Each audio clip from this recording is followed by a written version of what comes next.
Nasi bungkus dihantar terus ke rumah pelanggan antara taktik terbaru dilakukan kaki ponting puasa pada bulan Ramadan. Ketua Unit Penguatkuasa Pejabat Agama Daerah Kuala Muda Syuib Ismail atau Yusuf berkata, serbuan ke atas sebuah premis di Tikam Batu mendapati peniaga menyediakan perkhidmatan bungkus dan hantar makanan yang diletakkan dalam plastik hitam. Menurutnya, semasa serbuan, 2 orang individu juga sudah bersedia menunggu tugasan mereka untuk menghantar makanan. Tinjauan mendapati terdapat pelbagai jenis lauk dan minuman yang siap dibungkus. Jelasnya, 5 individu diberi notis mengikut Seksyen 14 Enakmen Kesalahan Jenayah Syariah Negeri Kedah 2014 kerana tidak menghormati bulan Ramadan.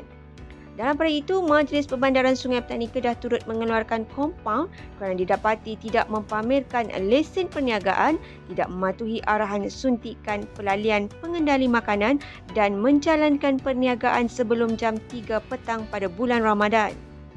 Tinjauan mendapati kedudukan premis yang agak terlindung dengan beroperasi melalui pintu belakang membolehkan kawasan itu menjadi tumpuan kaki ponting puasa.